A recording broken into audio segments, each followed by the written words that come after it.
Hello friends, एक बार फिर आपका स्वागत है हमारे यूट्यूब चैनल ऐसे स्टडी पॉइंट पर।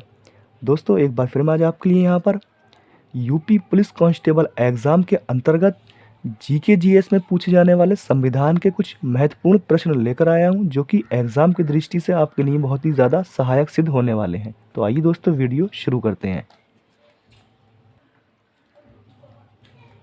पहला प्रश्न है, भारत की संविधान सभा का प्रथम अधिवेशन कब शुरू हुआ? तो इसका जो राइट आंसर हो जाएगा दोस्तों, वो आपका हो जाएगा 9 दिसंबर 1946 ईस्वी में हुआ था। और इसके जो अध्यक्ष बनाए गए थे दोस्तों, वो बनाए गए थे डॉक्टर सच्चिदानंद सिन्हा, जो कि एक अस्थायी अध्यक्ष चुने गए थे। अगला प्रश्न है, संविधान सभा की प्रथम बैठक की अध्यक्षता किसने की थी? तो प्रथम बैठक दोस्तों कब हुई थी? 9 दिसंबर 1946 में हुई थी और अध्यक्ष बने थे doctor Sachchidanand Sinha. Option A is right answer. अगला प्रश्न है, संविधान सभा के चुने हुए स्थायी अध्यक्ष कौन थे? तो दोस्तों, अस्थायी अध्यक्ष तो डॉक्टर सच्चिदानंद सिन्हा थे। यहाँ पूछा है संविधान के स्थायी अध्यक्ष कौन चुने गए थे? तो वो चुने गए थे दोस्तों डॉक्टर राजेंद्र प्रसाद, 11 दिसंबर 1946 ईस्वी को। अगला प्रश्न है, भारतीय संविधान के निर्माण के समय संवैधानिक सलाहकार कौन थे? तो वो थे दोस्तों BN Rao. Option B is right answer. अगला प्रश्न है, संविधान निर्मात्री परिषद की तदर्थ झंडा समिति के अध्यक्ष कौन थे? तो वो दोस्तों थे doctor Rajendra Prasad. Option A is right answer. अगला प्रश्न है, भारतीय संविधान को संविधान सभा द्वारा कब अंगीकृत यानी अपनाया गया था? तो ये अपनाया गया था दोस्तों 26 नवंबर 1949। Option A is right answer. अगला प्रश्न है, भारतीय संविधान पूर्णतः कब लागू हुआ था? तो ये हुआ था 26 जनवरी 1950। Option D is right answer. Next है, भारतीय संविधान की प्रस्तावना में समाजवादी, पंथनिरपेक्ष एवं अखंडता शब्द किस संशोधन द्वारा जोड़े गए थे? तो दोस्तों, ये जो शब्द है ये जोड़े गए थे 42वें संविधान संशोधन द्वारा। Option B is right answer. और इस संशोधन को दोस्तों लघु संविधान की संज्ञा दी जाती है। अगला प्रश्न है, भारतीय संविधान का कौन सा भाग संविधान की आत्मा कहलाती है? तो इसका राइट आंसर हो जाएगा उद्देशिका। Option A is right answer. Next है, भारत में न्यायिक पुनरीक्षण की संकल्पना किस देश के संविधान से ली गई है? तो ये ली गई है दोस्तों संयुक्त राज्य America. Option B is right answer. अगला प्रश्न है, भारत के संविधान में सम्मिलित समवर्ती सूची किस देश की देन है? तो ये दोस्तों है ऑस्ट्रेलिया की। Option C is right answer. अगला प्रश्न है, भारतीय संविधान में राज्य के नीति निदेशक तत्वों की संकल्पना किस देश के संविधान पर आधारित है? तो ये दोस्तों किससे है? आयरलैंड से लिए गए हैं राज्य के नीति निदेशक तत्व, आयरलैंड से। Option D is right answer. अगला प्रश्न है, भारतीय संविधान में मौलिक कर्तव्यों का विचार कहाँ से लिया गया है? तो ये दोस्तों रूस से लिया गया है। Option A is right answer. अगला प्रश्न है,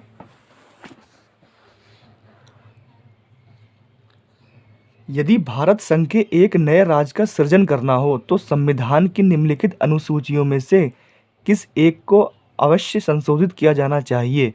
तो इसका राइट आंसर हो जाएगा पहला। Option A. नेक्स्ट है, भारत के संविधान के अंतर्गत आर्थिक योजना विषय कहाँ शामिल है? तो ये दोस्तों समवर्ती विषय में शामिल है। Option C is right answer. Next है, रेलवे पुलिस GRP किस विषय सूची का है? किस सूची का विषय है दोस्तों? तो यह है आपका राज्य सूची का विषय। Option B is right answer. Next है,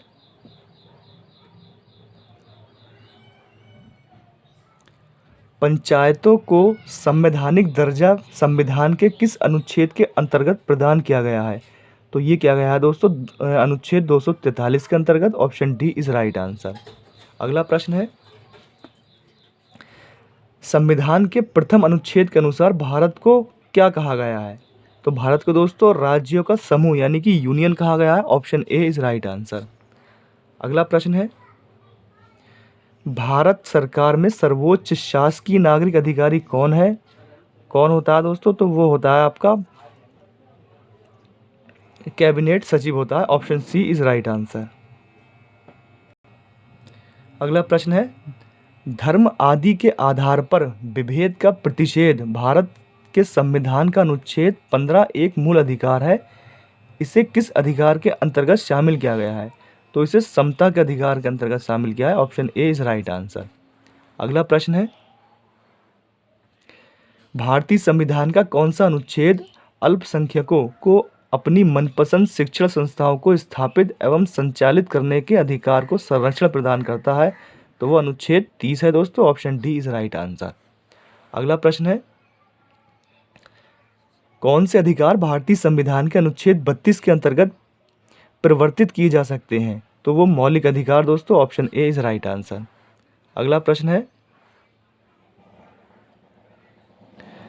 भारतीय संविधान किस प्रकार के अल्पसंख्यकों को मान्यता देता है? तो दोस्तों वो धार्मिक हो चाहे भाषाई आधार पर हो, दोनों को देता है। Option C is right answer. Next है, राज्य के नीति निदेशक सिद्धांतों का कौन सा अनुच्छेद अंतर्राष्ट्रीय शांति और सुरक्षा के संवर्धन से संबंधित है? तो वह है दोस्तों अनुच्छेद 51। Option B is right answer. अगला प्रश्न है, बंधुआ मजदूर उन्मूलन अधिनियम संसद ने कब पारित किया था? तो ये किया था दोस्तों 1976। Option A is right answer. अगला प्रश्न है,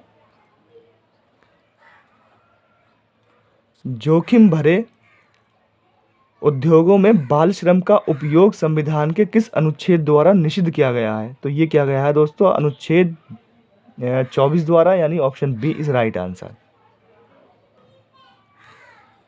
अगला प्रश्न है, किस समिति की संस्तुति के आधार पर मूल कर्तव्यों से संबंधित प्रावधानों को भारत के संविधान में जोड़ा गया था? तो ये थी दोस्तों स्वर्ण सिंह समिति। Option D is right answer. अगला प्रश्न है, भारत में राष्ट्रपति का चुनाव किस प्रणाली के द्वारा किया जाता है? तो ये किया जाता है दोस्तों आनुपातिक प्रतिनिधित्व एकल संक्रमण स्तर, यानी ऑप्शन सी इसका राइट आंसर हो जाएगा। अगला प्रश्न है, भारत में राष्ट्रपति की मृत्यु, पद त्याग अथवा हटाए जाने पर पद में हुई रिक्त को भरने की अधिकतम समय सीमा क्या है? तो वो होती है दोस्तों 6 माह। Option B is right answer. अगला प्रश्न है, यदि मृत्यु, त्यागपत्र अथवा हटाए जाने की स्थिति में भारत के राष्ट्रपति का पद रिक्त हो जाए तो उस पद का कार्यभार कौन संभालेगा? तो उपराष्ट्रपति दोस्तों संभालेगा। Option B is right answer. अगला प्रश्न है, राष्ट्रपति और उपराष्ट्रपति की अनुपस्थिति में राष्ट्रपति का कार्यभार ग्रहण करेगा? तो दोस्तों ये करेगा सर्वोच्च न्यायालय का मुख्य न्यायाधीश। Option B is right answer.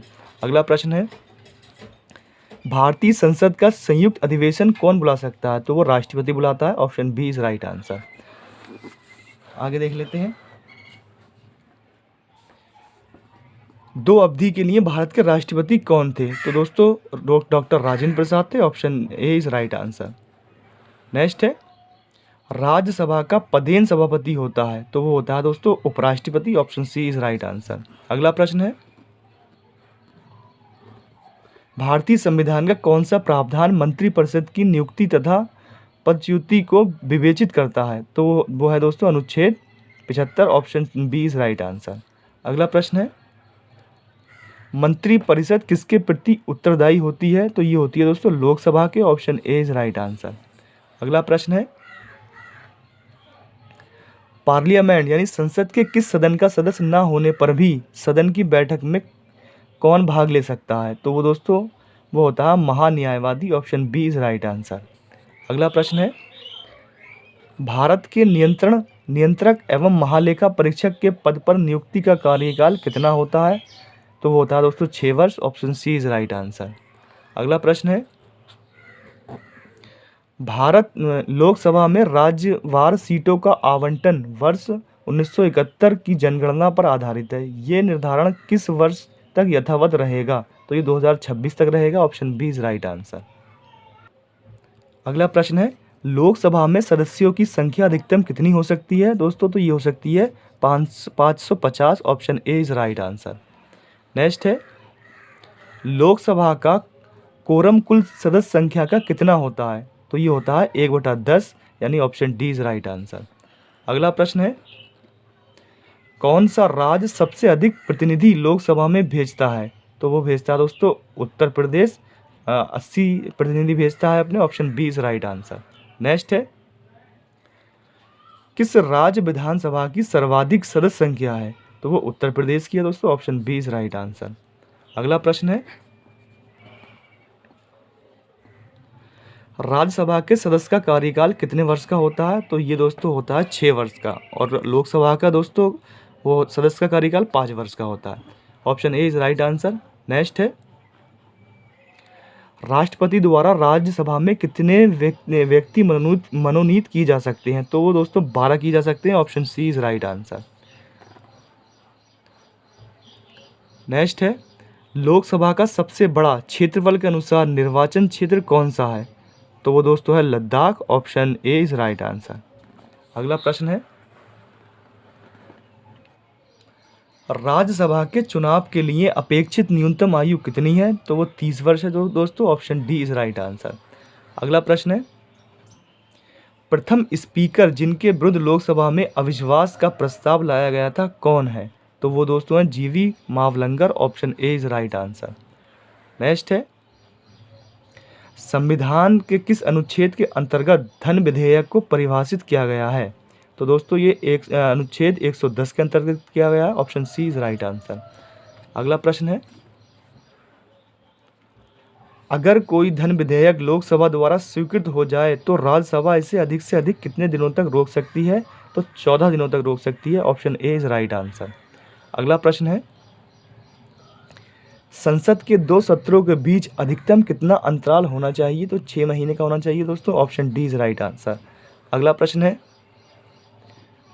भारतीय संविधान का कौन सा अनुच्छेद संसद को अंतर्राष्ट्रीय समझौतों को लागू करने के लिए विधि निर्माण करने की शक्ति प्रदान करता है? तो वो है 253 अनुच्छेद। Option C is right answer.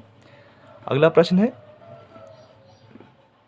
Bharat का राष्ट्रपति राज्यसभा में 12 सदस्यों को किसका प्रतिनिधित्व करने के लिए मनोनीत कर सकता है?